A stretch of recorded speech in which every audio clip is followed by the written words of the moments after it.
মাথা ঠিক আছে তোমাদের মা? ওই লোক গুনে গুনে আমার 11 বছরের বড় ওই বুড়ো ছেলেকে আমি বিয়ে করব? সমস্যা কোথায় মা? ছেলে দেখতে শুনতে ভালো, পড়াশোনা জানে, ভালো চাকরি করে, এর থেকে ভালো ছেলে আমরা পাবো বল? পাখি রত্না বেগমের কথা শুনে মুখ ঘুরিয়ে নিল, দাঁতে দাঁত চেপে বলল, তুমি জানো ছেলে কেমন? দেখেছো ছেলেকে? তোর মামা তো দেখেছে। হ্যাঁ, মামা দেখেছে। আর মামা চায় যাতে তাড়াতাড়ি আমরা এই বাড়ি থেকে বিদেয় হই। বোঝো না তোমরা? তাই তো ওই বুড়োর সাথে আমার বিয়ে ঠিক করেছে।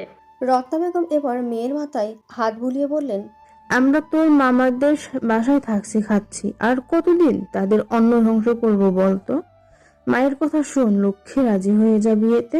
পাখির নয়নজোড়া এবার চিকচিক করে উঠল, জল ভরে টইটুম্বুর অবস্থা। রত্না বেগমের দিকে তাকিয়ে কান্নারত কণ্ঠে বলল, আমার তো 18 হয়নি মা, এক্ষুনি বিয়ে দিয়ে দিবে? কই, মামার মেয়ে তো ভার্সিটিতে পড়ছে, তার তো বিয়ের কথা কেউ বলে না। আর আমি তো সবে 10ম শ্রেণীতে। ও মা, আমারও তো স্বপ্ন আছে, আমিও আমার বাবার বাড়িতে থাকতে চাই। আমার বাবার বাড়ি মানে আমার বাড়ি। মেয়ের চোখে জল দেখে রত্না বেগমের চোখের কোনো ভিজে উঠল। মেয়েকে বুকে জড়িয়ে নিয়ে বলল, তোর মামারা বড়লোক পাখি, তাদের সাথে তুই আমাদের তুলনা করছিস? আমরা তো তাদের বাড়ির আশ্রিতা, তারা যা বলবে তাই তো আমাদের শুনতে হবে, না হলে যে দুবেলা খেতে দেয় তাও জুটবে না। তোকে যে তারা এই পর্যন্ত পড়িয়েছে এটাই তো ভাগ্য। আমার ভাই আশ্রয় না দিলে যে এতদিন আমাদের পথেই মরতে হতো। পাখি রত্না বেগমকে জড়িয়ে ধরে ফুপিয়ে উঠল। মা মেয়ে সমান পাল্লায় কাঁদছে, অথচ তাদের কান্নার আওয়াজ বাইরে পর্যন্ত যাচ্ছে না। তোর আব্বা আরো অসুস্থ হয়ে পড়েছে, তুই রাজি হয়ে যা মা, তাহলে উনি একটু শান্তি পাবে। পাখি কিছু বলল না, মায়ের বুকে পড়েই ফুপাতে লাগলো শুধু। তাচ্ছিল্য হাসলো নিজের ওপর, নিজের ভাগ্যের ওপর। দুপুরের খাবার খেতে বসেছেন চয়ন তালুকদার, তার পাশে তার ছেলে বসেছে সেলিম তালুকদার। চয়ন তালুকদার গ্রামের মেম্বার পদে রয়েছেন। বাপ ছেলে রাজনীতি বিষয়ক আলাপ আলোচনায় ব্যস্ত ছিল। তার মাঝে পাখি তাদের মাঝে গিয়ে উপস্থিত হয়। পাখিকে দেখে জয়ন্ত তালুকদার একগাল হেসে বললেন, আরে পাখিমা, স্কুলে যাচ্ছে তো? কামাই দিবে না? টাকা কিন্তু তোমার বাপে দেয় না। টাকা কামাইতে যে কত পরিশ্রম করতে হয় তোমার বাপ কেমনে জানবে? চয়ন তালুকদারের হাসি পাখির কাছে অসহ্যকর লাগলো। তার বলা কথাগুলো শ্রবণেন্দ্রিয়ে ঠেকলো বিষের মতো।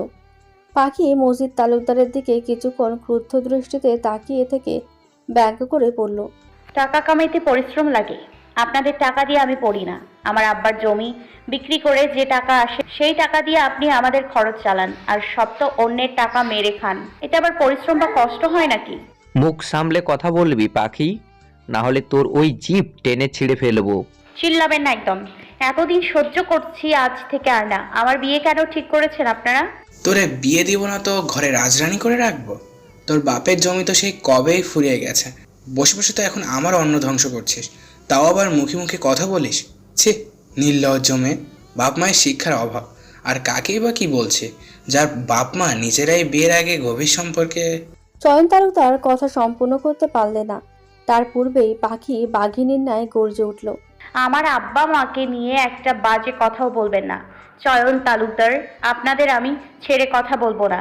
নিজের চরিত্র আগে দেখুন। প্রতি রাতে এক একটা নতুন মেয়ের সাথে রাত কাটান, শুনলেই গা ঘিন ঘিন করে। ছি!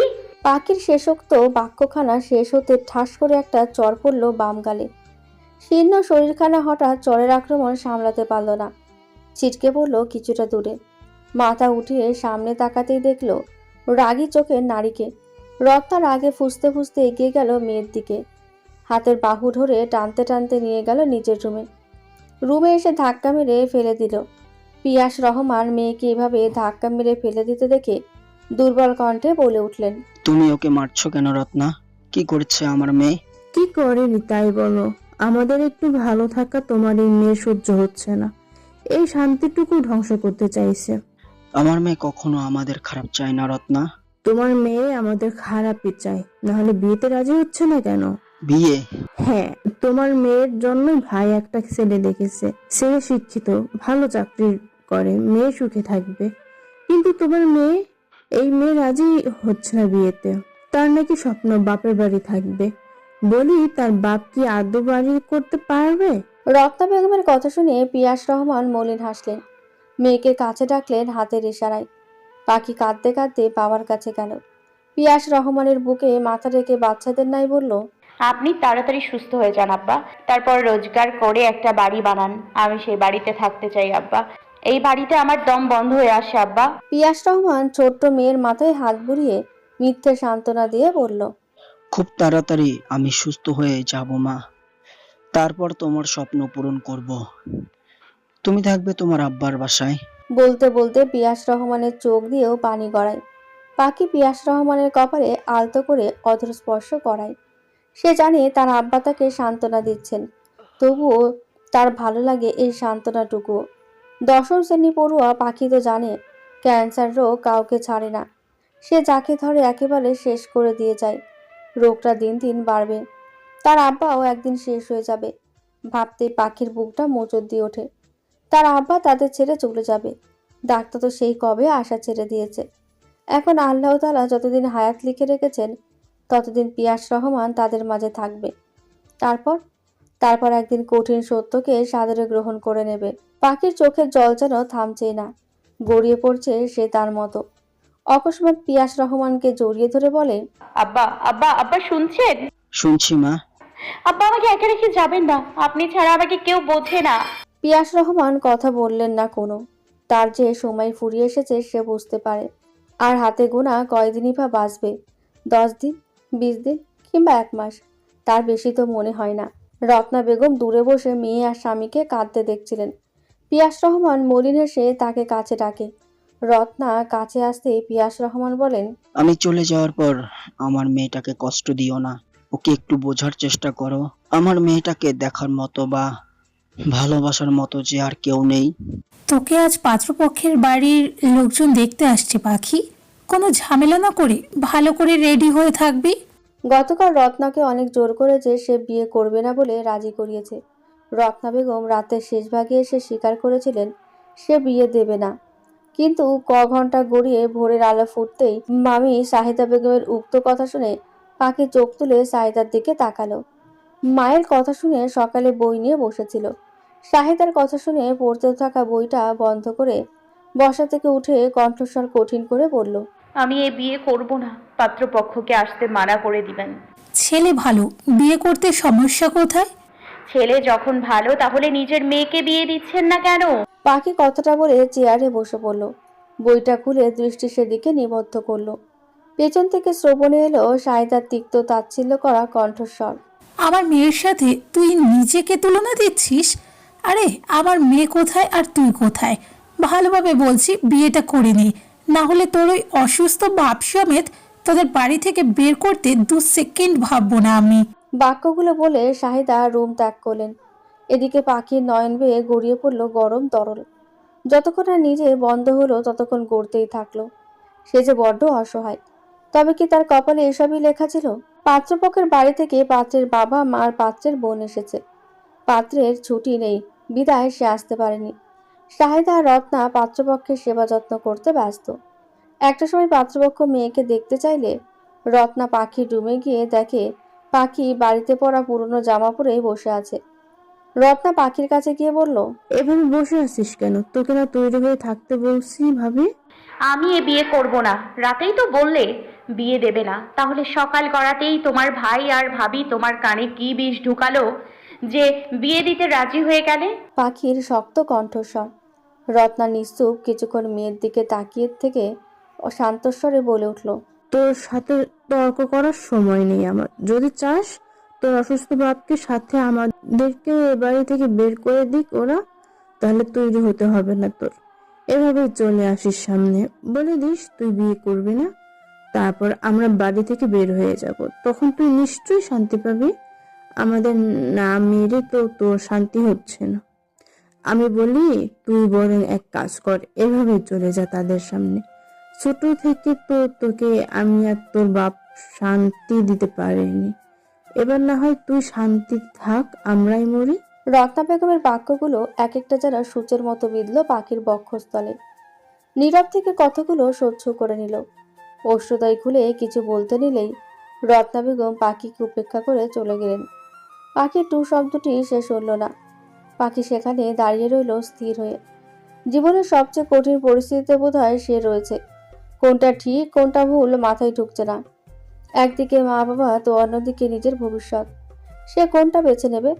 পড়াশোনা করে ভবিষ্যতে ছোটখাটো চাকরি করলেও তো সে তার বাবা মাকে একটু হলেও ভালো রাখতে পারবে। আর যদি বিয়ে করে নেয় তাহলে আর পড়াশোনা ভবিষ্যৎ সেসবের তো কোনো নিশ্চয়তা নেই। আর তার বিয়ের পরে তার বাবা মা যে এ বাড়িতে ভালো থাকবে তার কি গ্যারান্টি? কি করবে সে? বাবা মার কথা সে সর্বদাই ভাবে। সে সর্বোচ্চ চেষ্টা করে যেটাই তার বাবা মা খুশি থাকবে সেটা করতে। এবারও তার তাই করা উচিত বোধ হয়। পাত্রপক্ষের সামনে মাথা নিচু করে দাঁড়িয়ে আছে পাখি। পরনে তার বাসার সেই পুরনো জামাখানি। পাখির এই অবস্থা থেকে রত্না বেগম মাথা নিচু করে নিলেন। পাখিকে আরেক পলক দেখে নিজের রুমে চলে গেলেন। পাখিকে এই অবস্থায় দেখে শাহিদা বেগম আর চয়ন তালুকদার রেগে থাকলেন পাখির দিকে। শাহিদা বেগম পাখির নিকটে এসে দাঁতে দাঁত চেপে বললেন, তোকে আমি শাড়ি দিয়েছিলাম না, পরিসনি কেন? পাখি শাহিদার প্রশ্নের কোনো উত্তর না দিয়ে পাত্রপক্ষের সামনে দাঁড়িয়ে সালাম দিলেন। পাত্রের মা সালমা বেগম সালামের উত্তর দিয়ে পাখিকে বসতে বলল। মেয়েকে কিছুক্ষণ দেখে নিয়ে মৃদু হেসে প্রশ্ন করলো, তোমার নাম কি মা? পাখি রহমান, কিসে পড়ছো? 10ম শ্রেণীতে। 10ম শ্রেণীতে পড়ে শুনে সালমা বেগমের কপাল মাঝে ভাঁজ পড়ল। কিছুক্ষণ মৌন থেকে পাখিকে যেতে বলে চয়ন তালুকদারের দিকে তাকিয়ে বললেন। মেয়ে যে এত ছোট আপনারা তো বলেননি। চয়ন তালুকদার দৃষ্টি ঘুরিয়ে আমতা আমতা করতে লাগলেন। শাহিদা চয়ন তালুকদারের মুখশ্রী দেখে ফট করে বলে উঠলেন, মেয়ের বাবা মা চাচ্ছে বিয়ে দিতে, আমরা কতবার না করলাম, এতটুকু মেয়েকে কেন বিয়ে দিবেন ভাই? মেয়ের আরেকটু বড় হোক, তারপর না হয় শুভকাজ সারা যাবে। কিন্তু মেয়ের বাপ তো অসুস্থ, বুঝতেই পারছেন। তার শেষ ইচ্ছা মেয়েকে কারো হাতে তুলে দিয়ে শান্তিতে মরবেন। আর মেয়ে ছোট কোথায় আপা? আমাদেরকার যুগের 12 পেরোলেই বিয়ে দিয়ে দিত। আর এই মেয়ে তো যথেষ্ট বড়, মেয়ে সব কাজই পারে। আপনার বাড়িতে কোনো কাজ করতেই হবে না আপা, পায়ের ওপর পা তুলে খাবেন শুধু। পাখি আড়ালে দাঁড়িয়ে শাহিদার কথাগুলো শুনে তাচ্ছিল্য আসলো। বড্ড হাসি পাচ্ছে তার, তবে চোখ দিয়ে গড়াচ্ছে অশ্রুকণা। পাখি আবার সেদিকে মনোযোগ দিল। শাহিদা বেগমের কথা শুনে সালমা বেগম বলে উঠলেন, প্রথমত আমি ছেলে বিয়ে করাবো, বাড়িতে কাজের লোক নিয়ে যাব না যে মেয়েকে দিয়ে সব কাজ করাবো। আর আমি শুধু পায়ের উপর পা তুলে খাবো। আর আপনি একবার বলেছেন মেয়ে ছোট, আবার বলছেন মেয়ে যথেষ্ট বড়। আপনার কথার মানে আমি বুঝছি না। সালমা বেগম সন্দিহান দৃষ্টিতে তাকিয়ে রইল শাহিদা বেগমের দিকে। শাহিদা বেগম এবার চোরের মতো দৃষ্টি লুকানোর চেষ্টা করলেন। সোফায় বসা পাত্রের বোন জ্যোতিকা সালমা বেগমকে বলে উঠল, মা, আমাদের বোধহয় এখান থেকে যাওয়া উচিত এখন। জ্যোতিকার কথা শুনে আড়ালে দাঁড়ানো পাখির ঠোঁটে হাসি ফুটল বোধহয়। তবে সেই হাসি বেশিক্ষণ টিকল না ছেলের মায়ের কথা শুনে। আপনারা তো ছেলেকে দেখছেনই, আপনাদের যদি কোনো আপত্তি না থাকে তাহলে 2 দিন পর শুক্রবার মেয়েকে আমাদের ঘরে নিয়ে যেতে চাই। দ্রুত কণ্ঠে কথাগুলো বলে সালমা বেগম মেয়ে আর স্বামীকে নিয়ে বের হয়ে গেলেন বাড়ি থেকে। মিষ্টি মুখ পর্যন্ত করলেন না। চয়ন তালুকদার বা শাহিদা বেগমের এতে কিছু যায় আসে না। মেয়ে যে ঘর ছাড়ছে এটাই এখন তাদের কাছে মহানন্দের। রুমে এসে নিজের ব্যাগপত্র গোছাচ্ছিলেন রত্না বেগম। পিয়াস রত্নাকে ব্যাগপত্র গোছাতে দেখে ধীর কণ্ঠে প্রশ্ন করলো, ব্যাগ গোছাচ্ছ কেন? এ বাড়িতে আর আমাদের রিজিক নেই, আপনি উঠে পড়েন, বেরিয়ে যেতে হবে আমাদের। রত্না বেগমের কণ্ঠস্বর স্বাভাবিক ঠেকল না পিয়াস রহমানের কাছে। তার দুর্বল দেহকানা নিয়ে উঠতে চেষ্টা করলো। ওঠার চেষ্টা করতে করতে বলে উঠলো, কি হয়েছে খুলে বলো তো। রত্না বেগম ব্যাগ গোছাতে গোছাতে কিছু বলতে যাবে, তখন পেছন থেকে কণ্ঠস্বর ভেসে আসলো। ও মা, তুমি ব্যাগ গোছাচ্ছ কেন? রত্না বেগম পেছনে না ফিরে তাচ্ছিল্য করে বললেন, বাড়ি থেকে চলে যেতে হবে না? আমার বিয়ে তো এ বাড়িতেই হচ্ছে, তাহলে বাড়ি ছেড়ে চলে যাব কেন? রত্না বেগম চমকে মেয়ের দিকে ফিরলেন। বিস্মিত কণ্ঠে প্রশ্ন করলেন, তুই বিয়েতে রাজি হয়েছিস? পাখি মুখে কিছু বলল না, ক্ষীণ হাসার চেষ্টা করলো। রত্না বেগম যা বোঝার বুঝে গেলেন। মেয়ের কাছে গিয়ে মেয়ের মাথায় হাত রেখে বলল, ছেলের মায়ের সাথে আমার কথা হয়েছে, অনেক ভালো মনের মানুষ, ছেলেও ভালো হবে, দেখিস তুই অনেক সুখী হবি মা। কিন্তু আমার যে স্বপ্ন ছিল অন্যরকম। বাক্যখানা বলে পাখি পিয়াস রহমানের দিকে একবার তাকিয়ে রুম ত্যাগ করলো। যেখানে ওর বয়সী সবাই বাবা মায়েদের কাছে আবদার করে থাকে, আহ্লাদে আটখানা হয়ে থাকে, সেখানে ওকে রাত দিন বাবা মায়ের সুখের জন্য চিন্তা করতে হয়। বাবা মা কিসে ভালো থাকবে, কি করলে সুখী হবে সেসব নিয়ে ভাবতে হয়। সে 10 বছরেই যেন সে জীবনের কঠিন কঠিন বাস্তবতার শিকার হয়েছে। জ্ঞান হবার পর থেকে কোনোদিন সে বাবা মায়ের কোনো রূপ আবদার করেছে কিনা মনে পড়ছে না। এটাই হয়তো ছিল তার প্রথম আবদার, বাপের বাড়িতে থাকবে সে। সে স্বপ্নটুকু বোধহয় তার আর পূরণ হলো না। বড্ড হতভাগা যে সে। 4 আঙুলের কপালে বোধহয় বিধাতা সুকক্ষটা লিখতে পারেনি। আমাকে না জানিয়ে আমার মেয়েকে বিয়ে দিচ্ছেন আপনারা? হ্যাঁ, আমি রোজগার করতে পারি না, কিন্তু মেয়েটা তো আমার, তাই না? একবার জানানোর প্রয়োজন মনে করলেন না?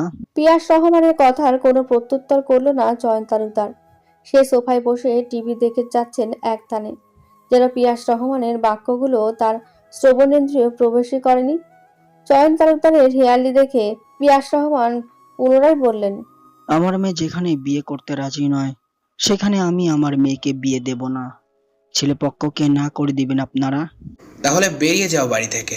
মেয়ে বউকে নিজে উপার্জন করে খাওয়াও। 2 পয়সা উপার্জন করার ক্ষমতা নেই, তাও আবার বড় বড় কথা বলা ছাড়বে না এরা। বোন আমার কি দেখে যে এমন অকর্মার সাথে ভেগে গিয়েছিল। চয়ন তালুকদারের কথাগুলো সোজা বুকে গিয়ে বিঁধল। পিয়াস রত্নার দিকে ঘুরে তাকালো। মাথা নিচু করে দাঁড়িয়েছিল রত্না। পিয়াসের একবার রত্নাকে জিজ্ঞেস করতে মন চাইল, সত্যি কি রত্না ভুল করেছে তার সাথে এসে? পিয়াসের ভেতরে সত্তা যেন বলে উঠল, হ্যাঁ, রত্না ভুল করেছে। স্বামী হয়ে তো সে স্ত্রীকে সুখ দিতে পারেনি, আশ্রিতা বানিয়ে রেখে দিয়েছে। অন্য কোথাও বিয়ে হলে তো রত্না সুখী থাকতো। সে তার ভালোবাসার মানুষকে সুখী করতে পারেনি। ব্যর্থ সে। একজন স্বামী হিসেবে সে ব্যর্থ। ব্যর্থ একজন বাবা হিসেবে। পিয়াস রহমানের নয়ন বেয়ে 2 ফোঁটা অশ্রু গড়ালো। অগোচরে তা মুছে ফেললো। চয়ন তালুকদারের দিকে তাকিয়ে বলল, আমার জমির দলিলগুলো দিন আমায়। চয়ন তালুকদার চমকে উঠলেন হয়তো। টেলিভিশন বন্ধ করে পিয়াস রহমানের দিকে তাকালেন। সোফা থেকে উঠে দাঁড়িয়ে বললেন, কিসের দলিল? তোমার জমি তো সেই কবেই বেচা শেষ, আর 1 ফুটাও জমি নেই। এতদিন তো খেয়েছো আমার টাকায়। পিয়াস রহমানের কপালে ভাঁজ পড়ল। চয়ন তালুকদার পুনরায় বলে উঠলেন, কোনো দলিল নেই, আর পাখির বিয়ে এখানেই হবে। আর যদি এই বিয়ে কোনোভাবে ভেঙে যায়, তোমাদের ঘাড় ধাক্কা দিয়ে বের করে দিব। বের করলে আমার জমির দলিলগুলো দিয়ে তারপরেই বের করবেন। আপনাকে আমি বিশ্বাস করেছিলাম, বিশ্বাস ভাঙবেন না ভাই।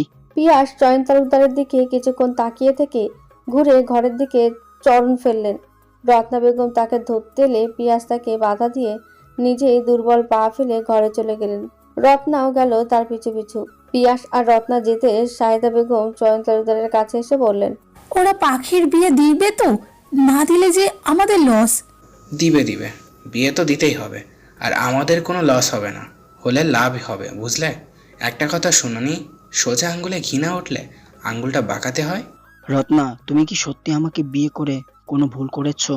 রুমে ঢুকতেই পিয়াসের এহেন কথায় রত্না চমকায়। পিয়াস রহমানের কাছে এসে তাকে ধরে বলে, এ কথা কেন বলছো? আমাকে বিয়ে করে তুমি সুখী নও না? আমি তোমাকে ভালো রাখতে পারছি, আর না নিজের মেয়েকে। আমার মেয়েটা বোধ হয় আমায় ভুল বুঝছে, বুঝলে? দেখো না, সকাল থেকে কথা বলছে না আমার সাথে। যে মেয়ে আমার 2 মিনিট পর পর আমাকে দেখতে আসতো, সেই মেয়েও আমার কাছে আসছে না, কথা বলছে না আমার সাথে। আমার মেয়ে আমার সাথে কথা বলছে না রত্না। আমার বুকটা ফেটে যাচ্ছে কষ্টে। এর থেকে তো মরণই ভালো, বলো? আমাকেও কেন নিয়ে যাচ্ছে না উপরওয়ালা? আমি তোমাদের উপর বোঝা হয়ে গেছি। আমি মরে গেলে তাও তোমরা এই নরকখানা থেকে বের হয়ে যেতে পারবে, কিছু একটা কাজ করে তো খেতে পারবে, তবুও শান্তিতে থাকবে। আমি তোমাদের শান্তিটাও হারাম করে দিয়েছি, তাই না? রত্না, কেন মরছি না আমি? কেন উপরওয়ালা আমাকে তার কাছে নিয়ে যাচ্ছে না? কথা বলতে বলতে পিয়াস রহমানের শ্বাসকষ্ট উঠে পড়ল। রত্না বেগম পিয়াস রহমানকে জাপটে ধরে কাঁদতে কাঁদতে বলল, তুমি আমাদের বোঝা হওনি, শান্ত হও। শরীর খারাপ করবে তোমার। এমন কেন করছো তুমি? শান্ত হও না। রত্না বেগম চিৎকার করে পাখিকে ডাকলেন। চয়ন তালুকদার আর শাহিদা বেগম রুমে ঢুকে পিয়াস রহমানের এমন অবস্থা দেখে নাটক করে চলে গেলেন। তারা যেতেই পাখি রুমে ঢুকে পিয়াস রহমানের এই অবস্থা দেখে চিৎকার করে পিয়াস রহমানের কাছে গেল। এক পাশ থেকে পিয়াস রহমানকে জড়িয়ে ধরে বলল, আব্বা কি হয়েছে আপনার? এমন কেন করছেন? আব্বা কথা বলুন আমার সাথে, কিছু হবে না আপনার। পিয়াস রহমান পাখির দিকে তাকিয়ে কিছু বলতে চাইলেন বোধহয়, কিন্তু শ্বাসকষ্ট বেশি হওয়াও কিছুই বলতে পারলেন না। জোরে জোরে শ্বাস নিতে লাগলেন কেবল। পাখি পিয়াস রহমানের কাছ থেকে উঠে ইনহেলার খুঁজে এনে পিয়াস রহমানের মুখে ঢুকিয়ে দিল। মাকে বলে বাড়ি থেকে বের হয়। বাড়ি থেকে 2 মিনিটের পর গেলেই গাড়ি পাবে। গাড়ি পেতেও বেশ কতক্ষণ চলে গেল। একটা সিএনজি নিয়ে পাখি বাড়ির সামনে আসলো। বাড়িতে ঢুকে পিয়াস রহমানকে নিয়ে আসলো গাড়িতে। রত্না বেগমের কাঁদতে কাঁদতে হেঁচকে উঠে পড়েছে। পাখিও কাঁদছে, তবে নীরবে। সে এখন চিৎকার করে কাঁদলে যে তার মা আরও ভেঙে পড়বে। তাদের যে সান্ত্বনা দেওয়ার মতো কেউ নেই। কিছুতে যেতে গাড়ি জ্যামে পড়ল। প্রায় মিনিট 10 মতো অপেক্ষা করেও জ্যাম ছুটল না। পাখি পিয়াস রহমানের দিকে তাকিয়ে দেখলো এখনও শ্বাস নিতে কষ্ট হচ্ছে। পাখি বিরক্ত হলো, গাড়ি থেকে নেমে পড়ল। সামনে আরও বেশ কয়েকটা গাড়ি। পাখি দ্রুত পায়ে এগিয়ে গেল। সেখানে গিয়ে দেখতে পেল একটা বয়স্ক লোককে কেউ একজন মারছে। পাখি আরেকটু ভেতরে গিয়ে দেখলো একটা ছেলে বয়স্ক লোকটাকে একবার লাথি দিচ্ছে তো একবার কিল ঘুষি মারছে লোকটার মুখের ওপর। পাখি এগিয়ে গিয়ে বয়স্ক লোকটাকে ধরলো। মারতে থাকা ছেলেটার দিকে তাকিয়ে বলল, নিজের বাবার বয়সী একটা লোককে মারছেন, লজ্জা লাগে না? আর আপনারা দাঁড়িয়ে দাঁড়িয়ে এই লোকের মারা দেখছেন, আটকাতে পারছেন না?